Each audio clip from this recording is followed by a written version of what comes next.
friends, it's Dandelion. Hope you're doing well out there. Welcome to an edition of Ask Me Anything About Anything, otherwise known as Foraging and Herbalism Discussions. I just wanted to start out sharing some of the wonderful herbs that I've been gifted in the last couple of weeks, and I also gotta get my smudge bowl. You know how it goes. A little bit of sage goes a long way. So, I made a bunch of connections as I've been traveling, and one of the great things that keeps happening is people are sharing their wonderful herbal medicines, so I just wanted to share a little bit. So Katie made some Tulsi, so some of you may have seen her work, Root to Bloom Offerings. She makes all kinds of amazing tapestries and medicine, macrame tapestries. And so this is some Tulsi that she had that we traded while in Sedona. And traveling with brother Chris and some good old herbalists out there foraging. And so Tulsi is a helpful adaptogen and really good for the body system and almost helps everybody with every condition. And so if you can find Tulsi or grow Tulsi, it's known as an adaptogen. It's super helpful. It makes a pretty nice tincture, even though there's no Ayurvedic reference to using alcohol in tincturing, but it feels really good to take it. And then Sev is a brother who I met in when I went to a couple gatherings in Arizona, where there's actually a Van Dweller gathering called what is it called? That one I'm not remembering. And Schoolie Palooza was right next to it. And that's where they take over BLM land, and they have this GPS location, and people met in their vans, RVs, all kinds of shelters, all kinds of, oh, there you go, RTR, Rubber Tramp Rendezvous. I used to know of a festival called Return to Roots, so RTR also is hard to remember, but the Rubber Tramp Rendezvous, and it was about 5,000 or 6,000 people in vans and all kinds of stuff, and there's classes on van dwelling and van culture and all these things. And I met this awesome dude Sev, who's from France, but he's a forager and he lives here in his van. And so I met up with him a couple times along the journey, and he shared all these wonderful things, including cordyceps tincture that he made. So thank you. I wish I could offer this to you all. God bless us. And so he's a good brother out there, but he doesn't really use the social media, so I couldn't tag him. And then some rhodiola that he shared, which is also a great adaptogen. So if you don't know cordyceps, there's a great little short clip on YouTube by David Attenborough where he shows how one species of cordyceps overtakes ants, and then the ants are actually pulled by the mycelium all the way up. It's taking over their consciousness, essentially. It's taking over their brain, and it parasitizes them, so to speak, and it climbs up to the highest hill, and then the ant dies, and mushrooms grow out of its head, and then that mushroom gets a vantage point of giving its spores to the wind from a higher location than it is. So somehow it kind of got into ants, and so cordyceps also is caterpillars, and so it's known as an adaptogen, or really just a very strong tonic, and it's over harvested in Nepal. People are starting to grow it now. It's an energizer, right? And people always say an aphrodisiac, but anything that builds energy can be used for any sort of purpose, you know. Spooky Orange says, what is the name of the video, the David Attenborough video? And I'm going to say, if you look up cordyceps David Attenborough, you'll probably find it. So Attenboro, and he's an amazing naturalist. He also has a documentary called The Private Life of Plants. There's also the book and a documentary called The Secret Life of Plants. But The Private Life of Plants is basically showing time lapse of plants and how they respond and react to their environment, and how they respond to the pheromone signals in basically a more slowed down way than humans can move. And so it does show, when you time lapse plants, they are moving profoundly across their landscape, and it shows all these roots and tangles and all these things just moving, and they're really amazing documentaries, so check those out if you watch them. And then this is from Kajiwa Spagyric. These are some great brother and sister who came to a class and shared their amazing goodness, and I'm sure they're on Instagram, and this is called the Majestic Man, and they have so many things in here: amla, astragalus, eleuthero, faux tea, ginger, saffron, turmeric, aloe vera, ginkgo, maca, ashwagandha, nettle root, sarsaparilla, gotu kola, parsley leaf, wild oat, yerba santa, yellow dock, alfalfa leaf, dandelion root, Oregon grape. It just keeps going on and on. It's amazing. And this is all spagyrics. So we talked a bit about spagyrics at the class. So thanks to everybody who came last weekend. It was a good group. We foraged. I posted about it. It's Kejiwa, and this is one of the most tasty tinctures I've ever had, honestly. And I had a lot of tinctures in my day, and this is a really good one. So I love this formula. It feels really good. And of course, you know, for those of you who haven't been to physical classes, usually we'll start with a tincture share, and people bring their tinctures, and we kind of dose up before we go for a walk in the woods. And that's always really fun, because the story is everything. You know, the story is a big part of our healing. And of course, Dwayne's Bear Root. Dwayne from so hard to remember all this. Red Feather Farms. It's on the label. And so he's an amazing soul too. I am looking forward to teaching in Tulsa, Oklahoma at his spot. He's homesteading and living off the land as much as possible, and he's a great teacher, an insightful being. I appreciate him. And it's just great to hang out with an elder. I consider him an elder. And so we have all these questions, and what we're going to do is we're going to press buttons, and we'll just take some of these questions and talk about them. So Be Lazy says, what's your overall diet? And so my overall diet has changed a lot since I started foraging. I started out as a vegan, starting to forage around, picking mushrooms and plants, and I realized that I still had to buy calories from the grocery store.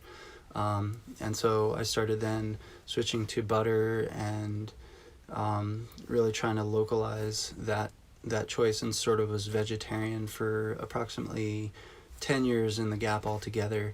And then I had Lyme disease in 2010, and I felt like it damaged my cartilage to a point where I was really craving something stronger. And I'd noticed that my fingernails had kind of pocks in them, and they weren't forming fully. And so I started to crave more and more fat, and so I started eating more and more coconut oil, and I'm foraging, and I'm starting to think about, wow, where does this coconut oil come from, and how do I get this replacement, and trying to go after nuts as much as I could, and realizing that there's this dichotomy between what I choose in the grocery store and then what I can choose by Shamnus, you found me. Cool. That's amazing. I'm glad you found me. I'm glad we found each other, all of us. Because this is where it starts, I guess.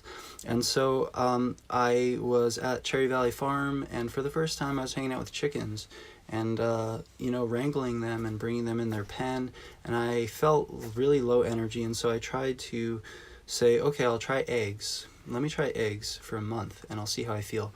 And from there, I just had this explosion of what I felt like was more energy and more cognition and more kind of capacity to feel my joints restoring.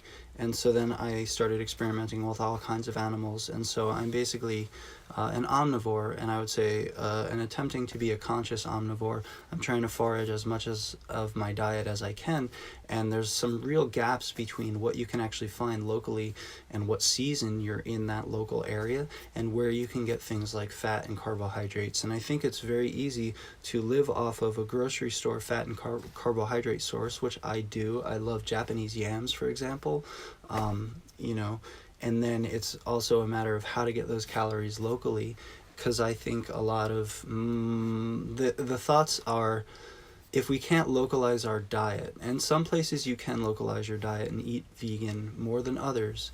You know, Maine is not Southern California, and Northern California is not Texas, and so there's different local capacities based on what's available. But every time I shop at Amazon and Whole Foods, I feel weird. I don't know that it's a good kind of food system overall, so I'm trying to shrink and localize my diet as much as I can, and for that I'm willing to kind of experiment with the spectrum of what I can eat seasonally, what I can be as conscious about as I can, raising my own animals, killing my own animals, hunting, because I also want that skill, and even if I don't need it, right, then at least I have it, and I don't want to have to figure that out if things become very difficult, which I have a strong feeling things will become quite difficult in the next, say, 5 years. Oh, cool, you're in a live. Whoa.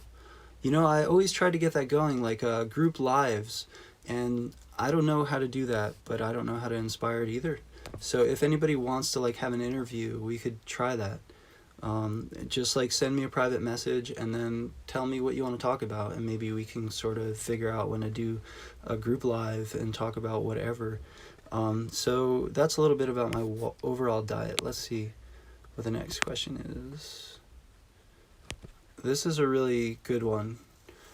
Let me remember who said it. The Herbal Heart says, how to refine yourself after it feels like everything is bleak and pointless. And this is the existential question of life. Oh, I see, Shamaness. I get it. So, welcome. So, how to refine yourself after it feels like everything is bleak and pointless. I feel like the only way to move forward in the world that we live in at this point is to accept that there's a lot of bleak and pointless aspects to what's happening on the planet. And how do we sit with the fact that that's totally true? And so much of look at Amazon Whole Foods eating the world, Monsanto spraying chemicals, the oceans dying. There's a lot going on, you know? And so we have to sit with that, because that's actually, if you have any sense of empathy left in your body, if you don't feel the visceral feeling that something is wrong with the way that we're moving towards our cultural trajectory, the next 10 years, climate, sustainability, politics, social, if you don't feel that, then there's a numbness, you know, and I think everybody does feel it to some degree, and yet nobody really knows what to do about it, right? And so the only way that we can find ourselves is, I feel like, in knowing that somehow everything I'm experiencing in my body and my mind is not myself. Myself is the soul, and I'm trying my best to witness this without being reactive. And every time I react, I fuck up. And so, yeah, things are very bleak. There's so much struggle. There's so much trouble in the world. And all I can do is try to serve. And so in service, I feel like, is the only thing that I can find within myself that makes any sense anymore. And so I'm really trying to find a way to come to the place of, wow, I've walked past homeless people, wow, I've not listened, wow, I've been a shitty person, wow, I've had traumatic experiences in my life, and also we have to do something, and all of it's coming out at once. It's all purging out at once. Everything, the dam is broken, and we are in some kind of apocalypse, whether you want to call it a psychological apocalypse, a social apocalypse, or a physical apocalypse. Things are just bubbling up and bubbling up and bubbling up, and you're seeing it on every level. And so what we can find is community, togetherness, prayer, sing, work with the elements, you know, connect to nature, connect with the plants. And that's the only thing that I can find that is the sense in the bleak and pointlessness of the world. Let me see, people are saying some good things. Let's see. Whoops, pressing buttons. Hold on. There we go. Sacred Root Alignment says, agreed, coming from a vegan, just not ready to do the hunting and physically eat the flesh of an animal. I can agree that in dire need it's necessary. Yeah, if fossil fuels shut off, you will be very happy that you learned how to butcher a wild animal versus not. And so if it's a real possibility that fossil fuels will shut off, and that we will live in a society without fossil fuel, then none of that coconut oil's coming in, none of that nut oil, those grains, all that stuff stops.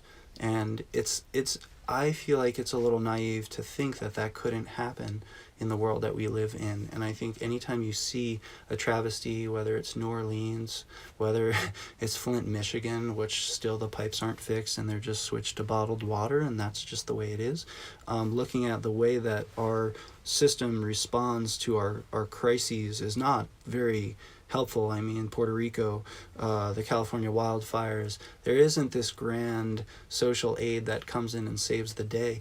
Most of the time they rebuild Main Street, and that's where they get their commerce, and then they leave everybody else to fend for it.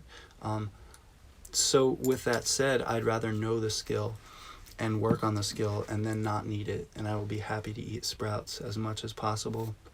I try not to buy greens because greens are so readily accessible all over the country, unless of course it's snowing in winter, and it's really hard to find greens. And so then back to Amazon Whole Foods or what, it's a very hard thing to figure out. I don't think it's a black and white issue. It's been so polarized as like, are you this, are you that, are you that, are you that, and just like localize and eat what you can off your own hands. And that is better than any sort of dietary label that comes from multinational corporate food industry, and that's the issue. Sacred Root Alignment says those skills are becoming necessary, and prepping for the worst case scenario is something to integrate. Yeah, I mean, it's like we're all free to just figure it out, however feels right for us, however feels right for each of us. Everybody has a piece to the puzzle.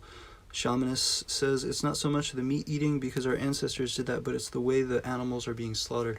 Yeah, and factory farming is disgusting, and like nobody who has a heart wants factory farming to exist, but there are other options in consuming meat and animals that isn't factory farming, and that's not something that should be celebrated as an easy thing to do. It should be very sacred. It was sacred in all of our ancestors' culture. And now we are in a position where, do we choose a totalitarian food system, or do we try to localize and rebuild our habitat? And, I think that's when you want avocados and coconut oil and coconut chips and coconut water and coconut manna and goji berries and dates, then it's coming from a very large multinational food system, and that may not be in our best interest. And then I love all those things too, and there's a balance, and the question is, what is that balance, and where do these things come from, and how do we kind of get what we need from the earth again,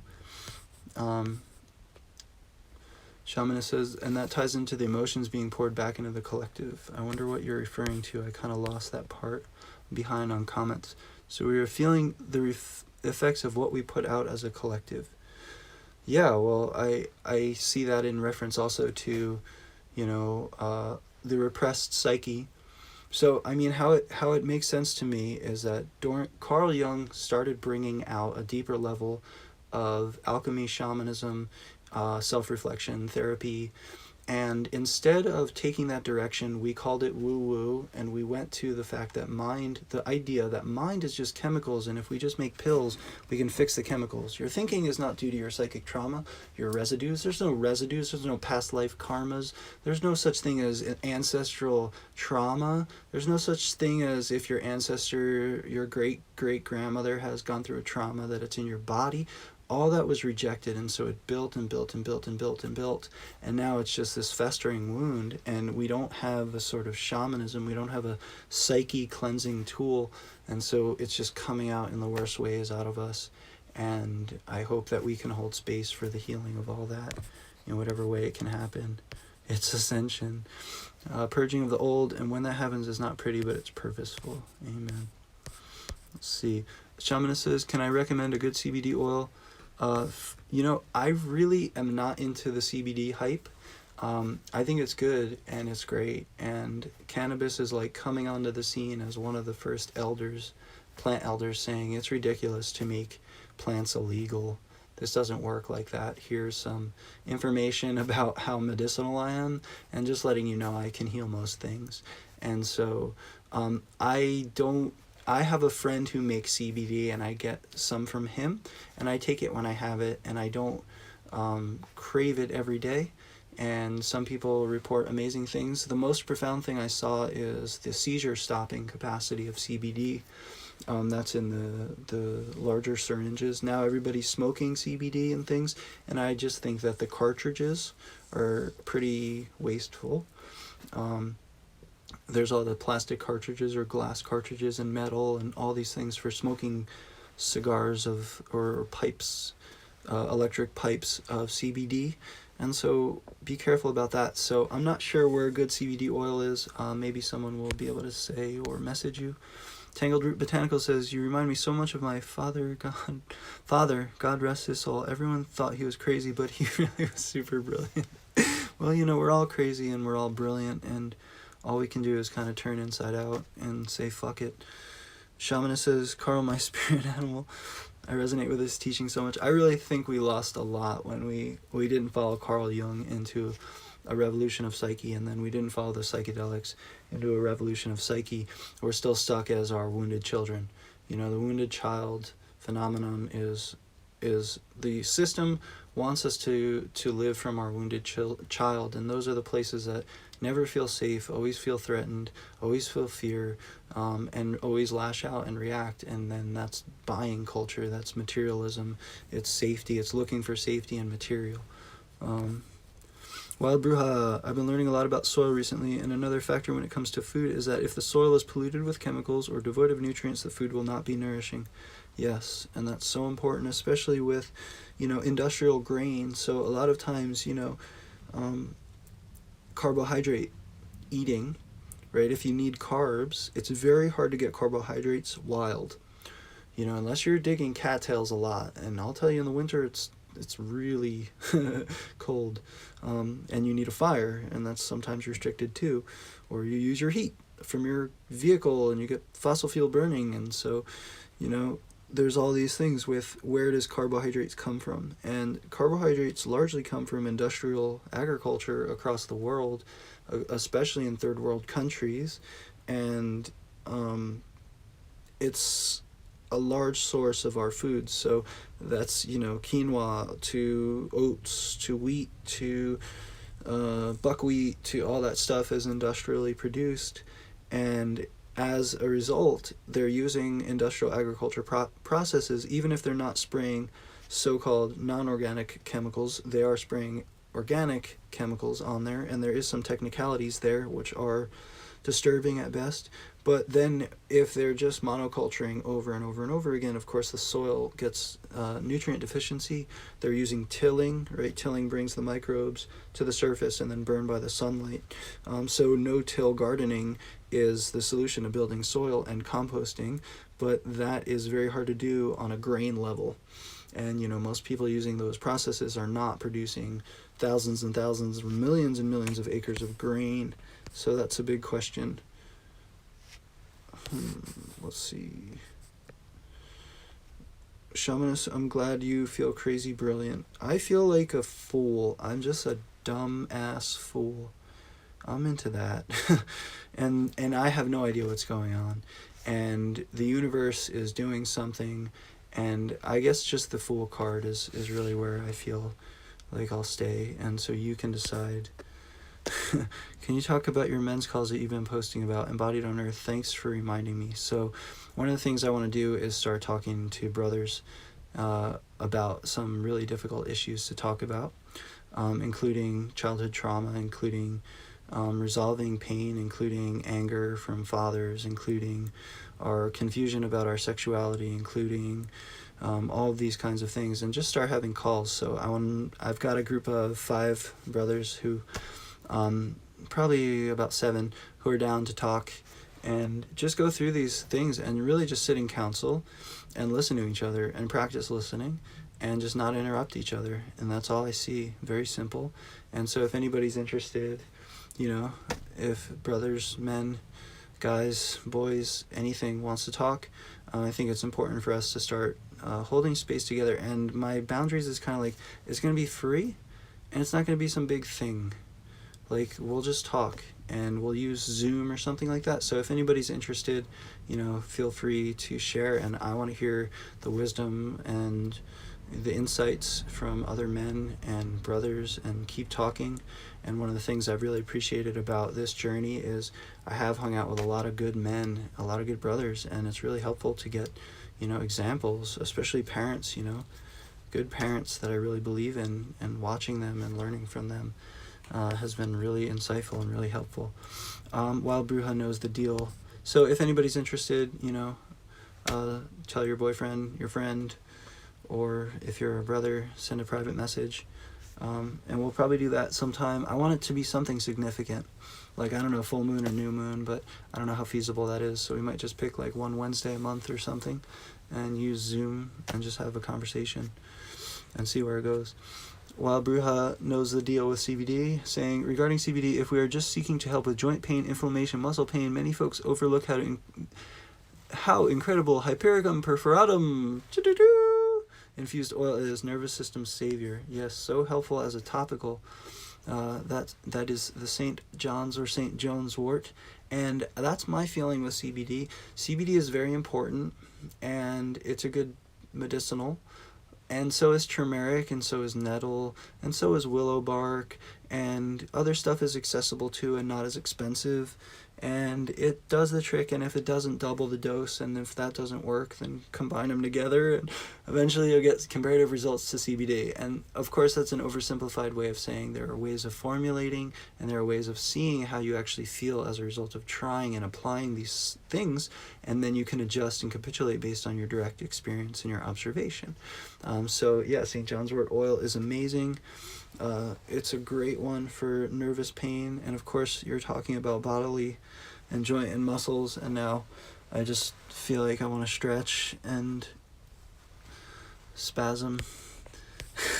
So that's good. No, you're definitely crazy brilliant. Yes, a lot of healing in the masculine. Yeah, I feel like, so I don't know what else to do but turn shit into gold, and so working with healing of the masculine feels like it's our time. Okay, let's build a new accountability culture. Let's start working from the understanding of what the feminine is saying, what the wounds are saying, what the guidance is saying. What should we do? What can we do? How can we learn to upgrade? How can we be part of this revolution? How can we bring forth our work? How can we bring that out in a way that doesn't feel threatening, in a way that doesn't feel stifling, and in a way that's not copying, in a way that's totally authentic to the work that we all need to do?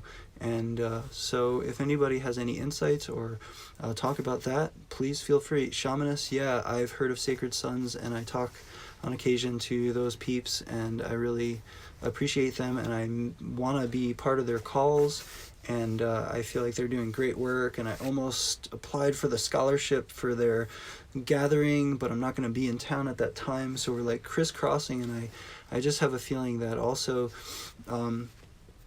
we're just going to start building these different paradigms of talking and figuring out how to fucking do this. You know, I learned this year that 1 in 6 women are sexually assaulted, right? And if that's true, then it brings me to all these steps, including, well, fuck, there's no consent culture teachings. There's no consent culture education in our entire education system. Our parents don't talk to us about that. Our society doesn't talk to us about it. And we have these awkward sexual distortions and expressions and piles and piles and piles and piles of lack of communication. And so we don't have a proper and clear consent culture. It's not taught. And so if we can start doing that, and if we can start teaching that, and if we can start laying down the foundations of what that looks like and what that means and how do we do that, then that can stop that from being a problem, you know, eventually. Or I'm open to any other solutions, you know, but I don't feel like that's right. You know, it affects me. that's scary. And I want the world to be different, and I'm down to do whatever it takes to sit in the community of people who want that to change. People who want to see that this paradigm shift is also inclusive, is also inclusive to the brothers. And Shamana says, I have 3 boys, and they are balanced with both parts. They cry, they laugh, they dance, they are themselves without labels. That's really awesome and very beautiful. Wild Bruja says, Linden is amazing, a prolific anti-inflammatory. That's so cool. I've seen linden more for the immune system and things like that, colds and flu, and also tastes really good. And now I know, thanks to you, it's an anti-inflammatory. Yay, linden. Shamana says, the CBD is for my son's autism. I've tried everything else and it works. Someone else was saying something about autism today, and my first thought was lion's mane mushroom, because if there is any neurological damage, I believe and I feel that turkey tail can help actually repair the neurological damage. And if that's a part of autism or any sort of what we would call mind or brain disorders, I feel like helping with neuroregeneratives is a really good way to go. So try that. I like mushroomharvest.com. They sell mushroom powders, and it is already extracted. Of course, you don't want to eat raw mushroom powder. It's not effective. So, that's like $20 a pound, and it's there on a website right now. I don't know where to get CBD, but I do know where to get that. St. John's wort is so good. Yeah, Velvet Rocks. I didn't think of linden either. Never been on medication and will never be. Thank God. And may it stay that way. I'm a plant using shaman that will never use chemicals to heal. Well, everything is chemicals, so we have to be careful, of course. We have to be careful because plants also have chemistry, and chemistry is actually alchemy, and alchemy is actually sacred, and the sacred is actually one with God. And so somewhere in there, we made a turn from plant chemistry into synthetic chemistry. And maybe we can turn the ship the other direction. My friend was over the weekend, and I'm heartbroken. I'm sorry, embodied on earth. Makes me feel angry at the masculine, which isn't helpful. Yes, please, men's calls. Yeah, I mean, it's hard because, we're fucking up, and there's a lot of trauma as a result of being under that. And what can we do to help shift that? And so I wish there was a way where community can come together and intervene and help, like actual physical humans that care that much, that they help to weave those cords together. And you know what that would be? That would be our grandparents. If we valued our ancestors, if we had a culture which surrounds ourselves in the elders, then we would actually be able to resolve and heal that. And that person, the tribe, the community would decide what the right way of that man, that boy, taking accountability, apologizing, doing what's right, doing his service, and be reintegrated back into the tribe. But we're broken from that, and so it's totally understandable to be angry at the masculine. I have parts of all of this which I've fucked up, and yet what can anybody do but try and to try to grow and to try to learn and to try to feel this.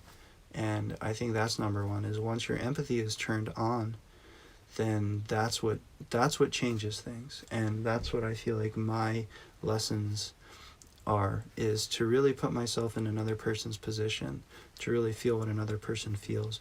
I was arrogant in my lack of knowing that when I'm at a class with mostly women, because I teach herbalism and it's predominantly women, I realize that 1 in 6 of them have been sexually assaulted, for example. And this is one of a million levels of reintegrating the masculine and the feminine in a way that is healthy, in a way that understands boundaries, in a way that understands consent, in a way that understands signals, in a way that understands courting, in a way that understands dating, in a way that understands sex, When is it okay to have sex? When is it okay to masturbate? When is it not? Where does any of that come from in our society? It's completely repressed and nobody has any idea, and they figure it out on themselves. Most people don't know that there's even a fertility cycle, you know. Most men don't know that there's even a fertility cycle, right? So accidental pregnancies and abortions and this whole thing that our culture is surrounded in right now is all part of us not having anybody to help us through that. It just gets stuck and it just gets broken, and then we go our separate ways with pain, and then that just continues to build up for the next generations, and it gets worse and worse and worse. So I think at least in talking about these things, and at least in having a conversation, then at least the doors can open to what is the right thing, what is the way. Turkey tail, Mama Andrea says, I might turkey tail for my son's ADHD. Turkey tail and lion's mane, because I don't think turkey tail is a neuroregenerative, but lion's mane and psilocybin containing mushrooms are. Rose Harmony says, what can help me with my asthma naturally? So I'm a really big fan of low dose of lobelia inflata, and so that can be found only 1 to 2 drops or 3. Maybe 4. You work your way up over time is really helpful for asthma. Then rebuilding the lung structure with things like elderberry, mallow is really helpful. The mucilaginous properties of plants really helps the lungs. Osha is also really helpful depending. Pine sap is also really good for the lungs. Those are a couple to check out. Shamanist, I don't remember what you're asking me to spell. What natural chemicals? Aha. Very interesting. So lobelia has some sort of alkaloid called lobeline or lobelinine or something like that. And that's an alkaloid. And al is actually coming from alchemy. And so alkaloids and alcohol are all part of the alchemy, where the process was to understand that the physical body of plants was not the whole of the plant, but there's also the soul and the spirit aspects. So they had a synergistic approach to spirituality and chemistry, physical matter. And so what they were trying to do was purify and refine physical matter to assist in the trajectory of nature manifesting and growing itself and diversifying itself, and making out of that comes medicines, and out of that comes innovations and inventions and cultural changes and memes, and all of it comes out of that process. And so when you extract something from nature, then you have a risk of isolating chemicals out of it. And so most of what we know as nutraceuticals are isolated chemicals. So CoQ10, right, is an ingredient, is one chemical in oak bark, right? And that's helpful for allergies. So instead of taking oak bark, people are buying extracted CoQ10. Then the pharmaceutical industry went one step further because they couldn't patent those things, right? Nutraceuticals can't patent anything, but what they can do is they can patent standardization. So they make a custom formula and then patent it. But what the pharmaceutical industry does is they put weird molecules on things, and then they make them synthetic, and then they can patent the synthetic chemicals. So they try to just take the chain, right, a molecular chain of willow, and then they'll just put something, or salicylic acid, I should say, right, an alkaloid, no, that's an acid, right? So there's a molecular chain for an acid, and what they do is just put another piece on it, like a tag, and they think it's irrelevant, and it still plugs into your body in just the same way, and then they can patent it. So everything that big pharma makes, 70% of it comes from plants. Out of those plants, there is more than the chemistry, but we don't want to discard the chemistry of those plants. It's also significant because our body is made out of chemicals too.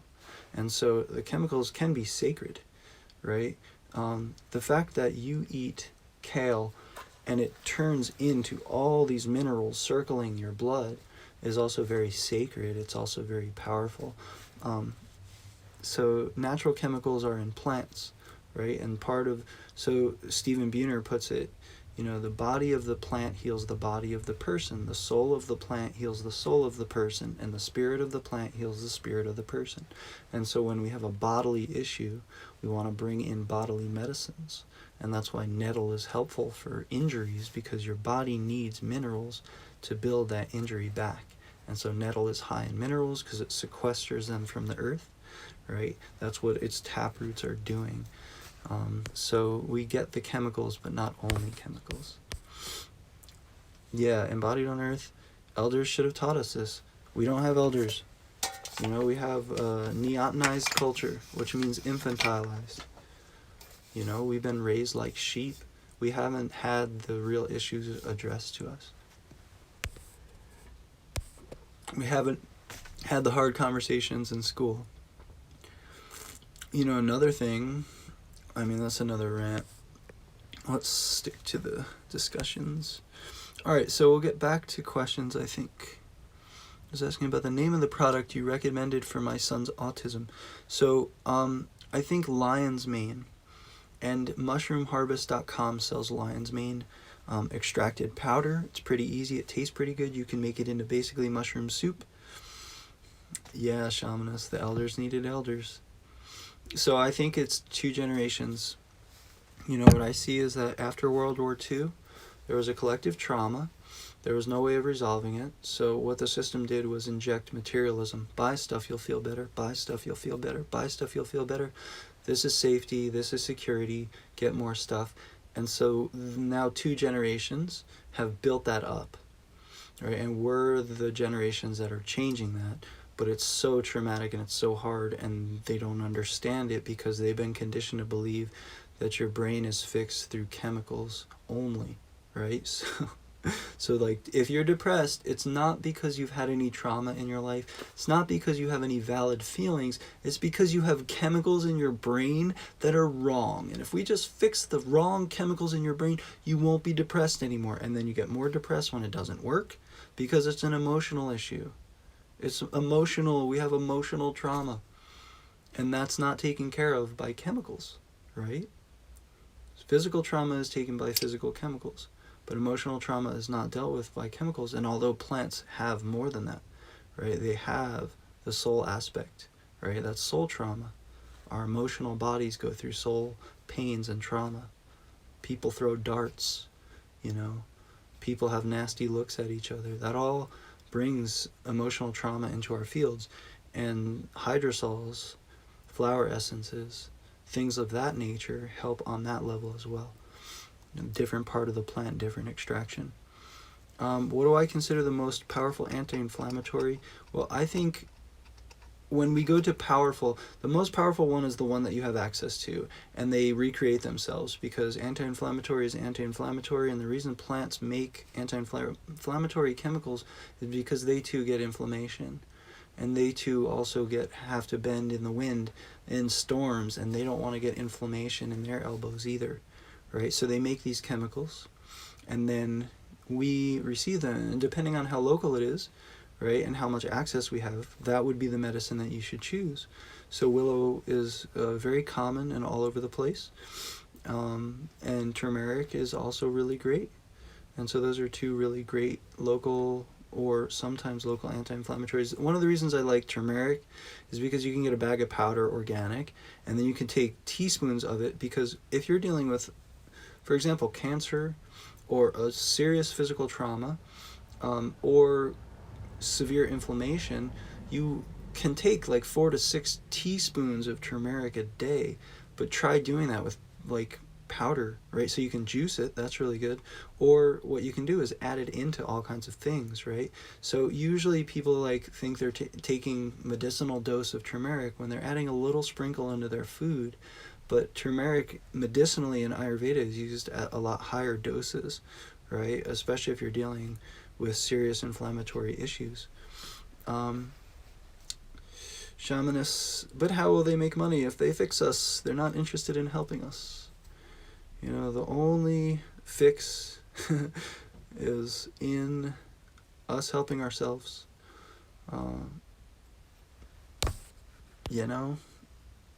Let's see. Another question. So Taraxacum officinalis, what an awesome name. Care to share some homesteading basics for a person from the city or suburbs? So my first thought is make sure that you buy grain in bulk. So for example, mung beans, buy 25 pounds of it, and then you can sprout it. And if you start sprouting, already you're increasing your amount of food by 3. So when you take mung beans, dry weight, and you sprout them, you get 3 times the amount of food. So that's one way that you can make microgreens in a really easy way. Another thing is, if you have windowsills, put chickweed, dandelion, whatever it is in there. You can try to do indoor mushroom growing. That would be fun. You can make a whole flow hood in your whole house. Then you can get edible mushrooms out of your house. And then take over the suburbs and try to figure out what native plants grow there, and try to grow more native plants in your local parks. Make sure they're not spraying. Be careful of where you harvest, but harvest invasive weeds for food. Then other things like learn whatever homesteading skills you can, whether you can still hide tan in the middle of a city apartment. You can learn flint knapping in the middle of the city apartment. You can learn how to crochet or knit or stitch or sew your clothing back together, or go to other community events which are interested in homesteading or sustainability. Try to find teachers of what you want to learn and spend time with them, and figure out how to host and hold discussions on some of the topics that you're interested in, and then people will show up and they'll have more knowledge, and they'll be able to spread something. Some seeds will be sprinkled. And let's see, other homes. You could also take, if you have a wall and you have light coming in, what you can do is take soda bottles. I'll use this. You can take, if you can still get them, 3-liter soda bottles, right? Those kind of things. And if you, if you cut it about there, what you can do is turn that top half up and then put it in the bottom, and then you have 2 layers, and you drill holes in there, and now you have a planter. And you could actually put soil in there, and you can grow cilantro and chickweed and whatever kind of foods you want in that little area. I think those are easier, right? Go-to cola works great. And as long as you water them, and then the holes, right? You can make a whole chain, and then at the bottom, just don't drill holes. You can have a little cup, right? At the bottom of the soda container. So that's one way of doing it cheap, and they have a ton of different devices for those kind of things too. Plastic ones, all kinds, self-watering devices. And there's also something called balcony gardens. And then also look up rooftop gardens and try to get your rooftop taken over with some gardening. Thanks for asking. Hope that helps. Mama Drea says, my son who's 13 now has a lot of anger towards his father. My son witnessed abuse towards me from his father and still is emotionally hurt. I wish I could help him, but he shuts down with me. Well, I'm really glad that you feel safe to share that, and I meet that with seriousness. And I also had anger with my father, and my father also yelled and was abusive and scary to me, and it's changed the trajectory of my life, and I have normalized some of those patterns, and breaking free from those is hard work. And what I didn't have at the time was the engagement of being able to channel my communication and my needs in a way that was heard and met. And so if you can find a way, or that boy can find a way to channel his needs and speak to someone who will say, that's maybe not you, but someone who will say, you totally deserved to get that love and attention in the way that you knew you needed to. And so much of what I find comes up is that at the time, I knew that what I was saying wasn't invalid. I knew that what I was saying and feeling was right and true, and that was being diminished with anger. And so if you can get to a space where you hear that no, you totally needed to have an intervention there.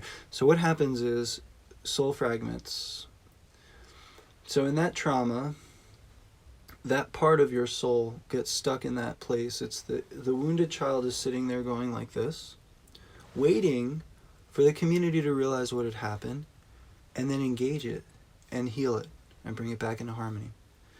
And so I think about how in a tribe, say we were all living in teepees, if a father abused a child, if a father abused a son, the whole tribe would hear it, and they would come to the aid and would say, hey, whoa, let's be careful, what happened, what's going on. It would immediately be stopped by everyone else in the community. Now we've built rock walls, and we've built concrete, and we live in isolated ways, and we get away with too much, and there's no healthy role models, and there's no healthy training. And so he's going to shut down with his mom because he needs a masculine figure in his life, maybe, to help him know that his needs were valid at the time, and that that's no way to behave. And I feel like that's where the healing maybe is. And I've gone through a lot with understanding the empathy for where my father's conditioning comes from, his family conditioning. And so what's helped me a lot too is to realize that, like, we're all just victims of each other. We're all just victims of the lineage. And we have these, like, pollution inside of us. And it overpowers us unconsciously. And so how to stop that abuse, how to stop that father abuse, how to stop that anger, how to address it in the moment, I don't know what's best other than love. And that doesn't mean enabling. Love and distance. And in our lowest moments, I feel like, especially as a man, in my lowest moments, what I needed was a hug. And I know that's not always possible. And I know that some people don't. But I feel like group hugs are really fucking powerful. And I'm sorry that that's not a more accessible thing for all of us. And sometimes that's not right, and sometimes that exacerbates situations. But deep down inside, okay, any man who's acting aggressive is coming from a place where his inner child is not being met, and he's actually afraid. And the way we've been conditioned to cry is by getting angry. And so the conditioning to cry is suppressed because there's no safe space for that. And so that's like means you're being a pussy and you're not being a man. And so the safe space to cry gets distorted into anger, and it's a temper tantrum. And we've gotten parts of ourselves turned into infants, and it's hard to face all this, and it's hard to do that work. But some of us are, and some of us can't, and some of us won't, and some of us will. And the way to stop that lineage is at least getting your son into a space where he knows from other men that there are other patterns and there are other ways, and he can be safe. And God bless this fucked up journey. Garden Witch says, also meeting up with friends for Skillshare night is a great way to spread knowledge. I agree. Burn some sage in prayers. Accountability. So, global accountability movement. This is what I feel is going to help. How can we come to accountability? What is the safe way? If a man has sexually assaulted a woman 10 years ago, does he say it? Does he write a letter, an email? Does he mention it? Does he not? Okay, what is the way through, right? What do you want the apology? Do you need the apology? Do you want them to not contact? These are all hard things. And this is like in the Great Reconciliation, we're going to keep coming to this point of what do we do? What do we do? What do we do to turn this back into medicine? What is the right steps? If we have harmed, if we have damaged, if we have broken, if we have abused, if we have been toxic, how do we then get that pulled back into the light and we're not rejected or stuck as sinners, you know? And that's the hardest part about all this work is the boxes we all end up in, whether it's self-imposed or imposed from the outside world. Shamanist says, may I suggest sprouting into new friend circles, out into new friend circles, maybe some different cultures. That's how we learn and grow, when each one teaches one. Amen. Just saying, take over the libraries and do workshops, even if it's for free. Do that for like a month and you'll meet the right people, and then you can move into doing it in a bigger space, and just make the connections. Like, put yourself out there and try to figure out what the connections that you want to cultivate are. Put that out, present that, talk about it, and somebody will come. Put the flyer up, put the thing out. Permaculture meetup, discussion and potluck, movie night at my house, something, and it will all just start opening up. Like, the universe will lead that. Sarah Millie says, what's the best way to sprout seeds? What I like to do is use a ball jar, and all you have to do is put the seeds in there and fill it up with water so all the seeds are full. Don't fill it too much, or else they'll get stuck in the jar, right? So if you do like a half gallon and you shove it full, right, and then you soak it, they're all going to get stuck in there, and it's going to be hard to wedge them out. So maybe 3/4 full, or maybe even half full the first couple times, and you pour water on that, and then it will expand overnight, right? And then all you have to do is drain the water out, shake it with some fresh water, drain that maybe 1 or 2 times. Once is good enough, and then you could just keep the lid on loose, put it on your countertop, walk away from it, and the next couple days you can keep doing that. So that's for things like mung beans, but for sprouting nuts is basically overnight. Some seeds overnight. Flaxseed, you soak it overnight and it will just turn into gel. So if you really wanted to sprout like beans, that's how you do the first one. But seeds, nuts, grains, legumes, you just fill it with water and leave it there, and then plan to cook it the next day, right, if you're going to cook it. Or if you need to sprout it further and eat it raw, then sometimes you just need to rinse it first. And then there's also leaching, which is different, and some things have anti-nutrients that need to be washed out. So rice, quinoa, they need to be rinsed thoroughly, and you'll see all the saponin come off of the quinoa, which is not good for the body. So, sprouting. Tim A says, what are your thoughts on chronic Epstein-Barr virus? Treated Lyme with Buhner protocol, 6 months, so much better, but I'm still having neck pain and eye flutters. Not sure what the cause is. So, if you're talking about doing Stephen Buhner's protocol based on his website, getting the companies he suggests, such as Source Naturals and otherwise, I have found it to not be as effective. Or, I'm sorry to say, but even taking the pills of Dragon Botanicals, I have found it to not be as effective as taking tinctures or powders and hitting Buhner's dose. And do we have chronic Epstein-Barr virus? I believe that even if that's possible, what I'm going to do is continue to flush my system with antivirals, so lemon balm, for example, and many tinctures, right? And then you can continue to treat yourself periodically if you have an issue with Epstein-Barr virus, and then hit the Lyme harder. And I think a lot of people don't get to Buhner's recommended dosage, which I think is the effective dose, for as long a period. I'm saying 6 months. Stay on that for 6 months versus 2 months. I did that the first time. For 2 months, I took Buhner's protocol as I was learning about Lyme, and then I stopped, and then I'd go into remission, and then I'd start again for 2 months, and then I stopped, and it took me like 6 months to figure out just hit it hard. Gosh, I'm getting time restrained. I forgot about that. Shamana said the men in my family are so closed down. We're sorry. Yeah, the men in my family are really into joking, and it's hard to, I've never cried with my uncles or anything like that. So that's where we're at, and that's the work we have to do, and try to do it the best you can.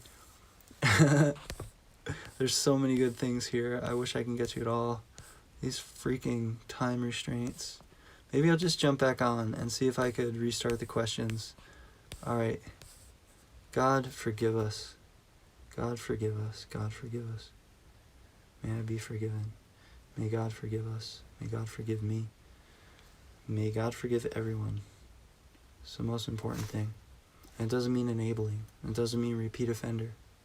It means some people really see their shit and do their work and continue, you know.